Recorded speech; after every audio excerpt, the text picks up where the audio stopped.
Welcome everybody to another edition of TEW 2020 as we're continuing our WCW save as it's the night after Fall Brawl. Eddie Guerrero is the #1 contender. The Deadpool lost a big War Games match.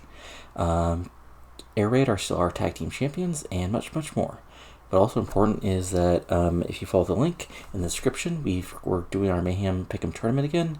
And the reason why we're doing it this early is, basically right after Havoc, the actual tournament begins. And obviously we can't do a Pick'em when when the actual tournament is going on. That defeats the whole purpose.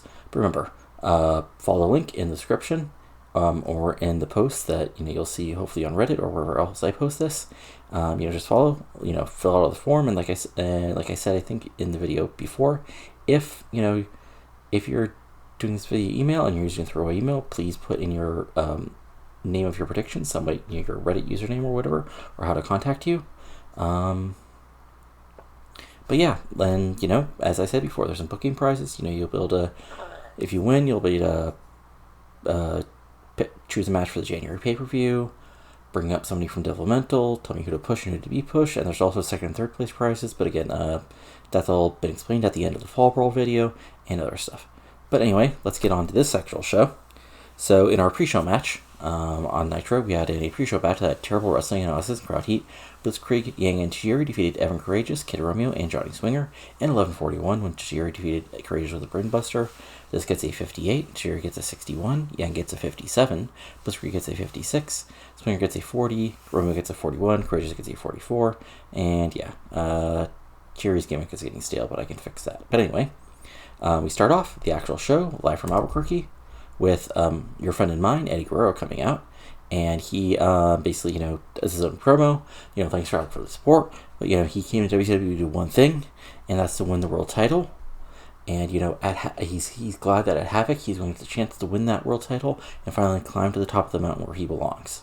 Lights go out, spooky music hits, and of course we got Vampiro coming out to basically, come out and interrupt our friend Eddie here, as he basically says, Eddie, you come here for glory, but all you're going to get is pain. You've gone through a lot, Eddie, haven't you? Well, you're going to have to go through a lot more, because after I'm done with you, you'll wish you stayed up north feuding with the boss's son-in-law, because that's nothing compared to the pain that's going to be happened upon you tonight. Yeah, not my best promo, but also, it's Vampiro. You know what he does. Low morale, poor gimmick for Eddie. Okay. I'm gonna have to figure, yeah. Anyway, this gets a 76 as we move on to our backstage promo, where basically Gail Kim does a quick promo with Jeremy Borash, as she basically says that, last night she finally proves that she's the head bitch in charge of World Championship Wrestling, and that, as the Women's World Champion, she's going to actually make this make this world title about more than a couple of blonde bimbos, and that she's going to prove that she's the best women's wrestler in the world night after night, and it doesn't matter who she faces, she's going to keep on winning world titles. This is 70, perfectly solid promo. Just puts Kim over as sort of like the two sort of new top heel for the moment of the women's division. Actually, really solid promo considering. Yeah. And we go to our opening match, which is basically the match that might have been on the pay-per-view last night, but I've basically decided that these not pointless, but these sort of random tag matches have no use on the pay-per-view. They just take up time and make it harder for me to actually book out the show, so throw them on the first Nitro. Anyway, about had decent wrestling, but didn't have much heat. Heart Legacy defeated Silver Surveillors, America's Most Wanted, and Ginger Seishi at 10:03 when Jack Evans pins Chris Harris with a stunted 101. I think that's some sort of flip. This gets a 65. Cash gets a 69. Reno gets a 64. Storm gets a 72. Harris gets a 70. Jack Evans gets a 72. Stacey Hart gets a 65. Stacey Hart gets a 60. Mark Jindrak gets a 63. And, basically this is a back and forth. Your sort of spot fest match. John Stacey gets some, heel work in. AMW hit their spots, so do Heart Legacy, so Reno hits a few power spots, Cash gets to be sneaky, but at the end, it's all chaos, and Jack Evans is able to get his flip and get the big pinfall victory. In the post-match, these guys celebrating, gets a 63. Then we go backstage, where basically Booker T has a promo, where it says, last night, we whooped the ass of the Deadpool, and Morningstar had to submit or get choked the hell out. But that's not it. I want one final strike of the Deadpool, and Morningstar, I'm looking at you, sucker. So if you've got any balls, then I want you in the ring at Halloween Havoc. One more time, no more BS, no DQ, no count out, one fall to a finish. 83, perfectly solid promo. Then again, we go to a segment where we got Helm's promo. He basically says, last night, once again, I proved why I'm the greatest United States champion of all time, and that WCW is saved by me. And most importantly, I proved that Sting is nothing but a tired old man. Of course, ignore the part where he only won because he slapped Sting with a title belt, but he's a heel, so what does he do? But anyway, Ray Jr. interrupts, and he basically says, Shane, I beat you for that US title before. Has he? No, he hasn't. So he goes, Shane, you're the one who US title. You gotta cheat me to beat it, and you never really beat me cleanly again. So, at Havoc, I already talked to Bischoff on the championship committee. After I beat your boy, and he sort of points to Gigante's in the background, just sort of glowering and doing Gigante's things. At Havoc, I'm going to take you on, and that US title is going to be back around my waist, brother. So there we go. We've got our second match officially for Havoc. So Ray Jr. versus Shane Helms for the United States Heavyweight Championship.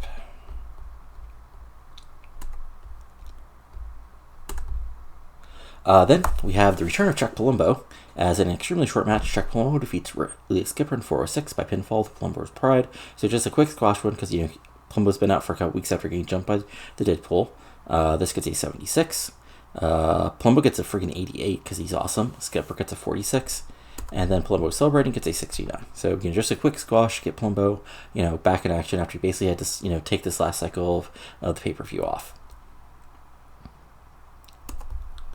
Then we go backstage, where basically we have Eddie backstage, and he's pacing a little when Chavo Guerrero shows up and approaches him. He's like, Eddie's like, you're my nephew, but from what I've known, you've sort of been an ass. Yeah, and Chavo's like, yeah, but Eddie, I want to change. I want to keep up with you tonight. I know you got to face Morningstar and Lestat. So, I know you don't got a partner yet, so let me just team up with you, and we can be like we were before, when you were here before. And you can teach me how to be a great wrestler. I've been sort of stuck in neutral. But now I've got my Uncle Eddie, we can be great together. Eddie sort of nods and agrees. So we got...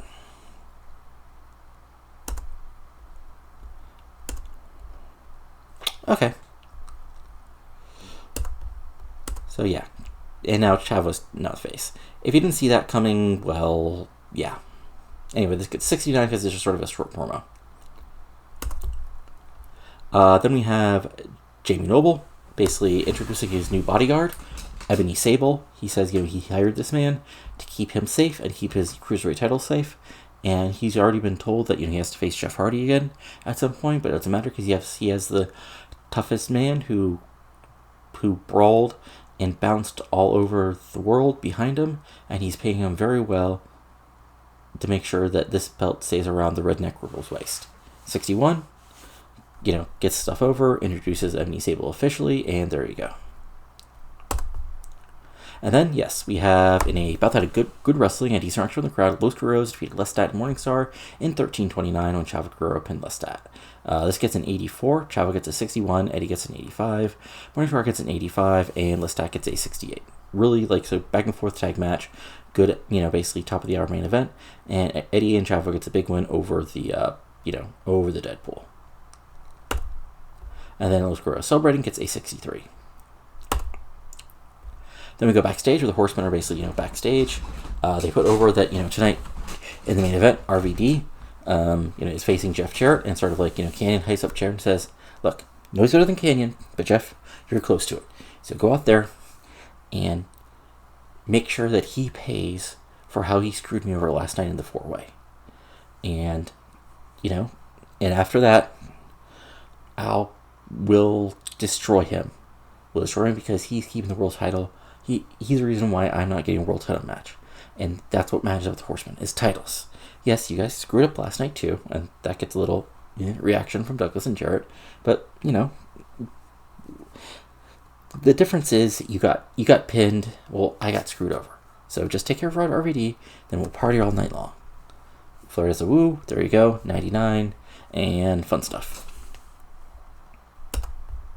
Then we have a quick Lance Storm promo putting over that he's not done with Mike Awesome yet, but tonight he has a match against Billy Kidman, who he says is one of the better wrestlers in World Championship Wrestling, but he's also been acting like an ass lately. But that doesn't matter because he's the greatest technical wrestler in World Championship Wrestling, and he's going to take him out tonight. This gets 67 because it's a Lance Storm promo. What can you do? Then we have basically Air Raid catching up with the Hart Legacy in the backstage area. They congratulate them, officially, set up that, they've talked to Bischoff, and, they want to give him a title match at Havoc. Everybody agrees, and then, Teddy, and then Jack Evans sort of says, well, we're not doing nothing, so let's say let's say we have a friendly match in a couple weeks here, just to see who's, just to give the fans a little preview of the hot action we'll be seeing. Arid agrees, and, everybody's acting like good little baby faces. And yeah, we've got another big match set for pay-per-view, as it's AJ, Air Raid, Teddy Hart, Jack Evans, World Tag Team titles. And this is 71 because these guys aren't the greatest mic workers on the ground, but they're getting pretty over, so that helps. That always helps, actually being over. Then, and he both had great wrestling and good heat. Billy Kidman defeated Lance Storm in 12-21 by pinfall with a Kid Crusher, following interference from who else? Mike Awesome. So Mike Awesome comes down, basically, drills Storm. Kidman's able to hit the Kid Crusher and get the pinfall victory. This gets a 78 because these guys are really good in the ring. Storm got a 75. Kidman got a freaking 88. And in the post-match, of course, looks like we have a 2-on-1 beatdown, but Sean O'Hare made the save. And yeah, just, O'Hare runs him off. And, he doesn't really help Storm to the feet, but he sort of, holds him off where Storm recovers. And there's a quick stare down between these two. Because, not like, Storm's been an angel his whole WCW career. But, right now he's sort of fighting with Awesome. So I guess O'Hare's being a good babyface and helping somebody out who's getting beat down. This gets a 71. Again, perfectly solid promo. Then we have Palumbo and Fleur backstage. So Palumbo's, backstage, basically, doing whatever wrestlers do backstage. Maybe at the catering table? That's cliche, but okay. So Fleur interrupts him, and basically, because he's Ric Flair, he talks about how, he's seen, Stacy Keibler on TV at insert reality show that she's taping here. And, she's looking real good. Maybe when she finally gets back here to WCW, she'll want to ride on Space Mountain. Palumbo just sort of, glowers at him and says, Flair, knock it off. You may have gotten lucky and be able to beat him right, but I'm a whole different animal, man. So don't make me send you to early retirement. Flair says, come on, man. I'm just trying to give your girl a compliment. And, sort of Flair does Flair things. Palumbo is sort of the angry babyface because he knows exactly what Flair is saying. And there you go. This gets an 81, really solid promo, and hey, we're setting something up. What do you think? And then in our main event, which, that was no good. Was there not? Dang it. Okay, I forgot to continue this. Son of a bitch. Hate when you do that. Okay, not the end of the world. Anyway, an exceptional match. RVD defeated Jeff Jarrett in 8-16-25 by pinfall of 5-star frog splash. This gets a 76. RVD gets a free 95. Jarrett gets an 84, so this probably would have been like a 90. But shit happens. What can you do? Back and forth, solid match. Everybody is happy. RVD gets the clean victory over Jarrett. And then, basically, Horsemen run in at the end of the show. After the match, RVD runs out, slides out, heads to the crowd. Horsemen aren't happy. RVD celebrates with the fans. As the show closes, that it looks like the Canyon RVD feud is not over by a long shot. And this gets 78, which means the show overall gets 85. Okay. So, yeah, that's the thing. Even one of our down shows still gets an 85. I'm going to say mostly thanks to that Horseman promo and everything else. So, let's see what Raw did, and then we'll go from there.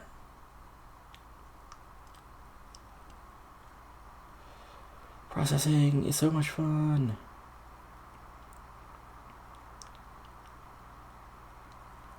Wow. that's actually a lot. Okay. First, let's check out our emails. Okay, yeah. Yeah, I know. Okay. Let's look at what Raw did. Okay, so Raw, we had Molly Holliday and Selena Meters defeat Lady and Ivory. Scott Hall and Wild Wiccan defeat Kevin Nash and No Trust Needed. Molly Holliday promo, Paul Heyman promo, Shawn Michaels promo, Raven promo, Shane McMahon promo, Kane, squash, Chris Jericho defeating Skull, yikes. Shawn Michaels defeating K-Quick in friggin' 98, because of course it was. And The Undertaker defeating Raven, okay. The main event, Austin and The Big Show defeated Triple H and Brock Lesnar by DQ. Alright.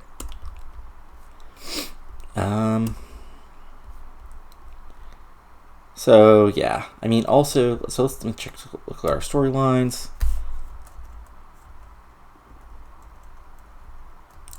Yeah, things are still pretty hot. We might have to, like, deal with this a little bit. Because I think part of the problem is Eddie's, yeah. The problem is that we can't really, yeah. See, this is a big problem.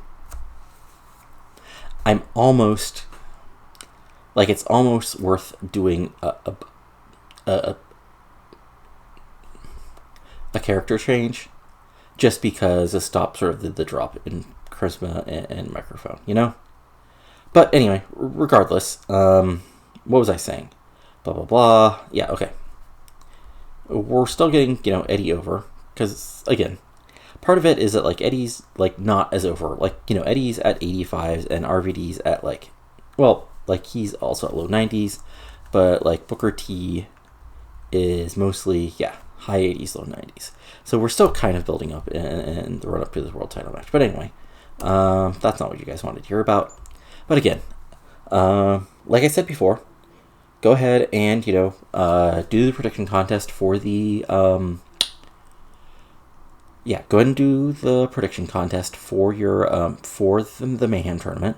Again, the link will be in the description or in the text box when I post this on Reddit. Sign up, make your predictions. Again, we got rewards. First place will be able to, choose a match for a pay-per-view, push and de-push some people, tell me who to bring up from Dev. Second place includes, choosing a title match for Nitro, doing a Dev signing, and other stuff, and if we get enough competitors, if we get at least 10 people doing predictions, there'll also just be a random pick to let you choose, just a random match on a Nitro. But, that's it for now. So if you enjoyed this, go ahead and give it a like. Comment below if you're enjoying or not enjoying. Go ahead and, subscribe to the channel for lots of TEW 2020 content. But that's it for now, so talk to you later, and adios.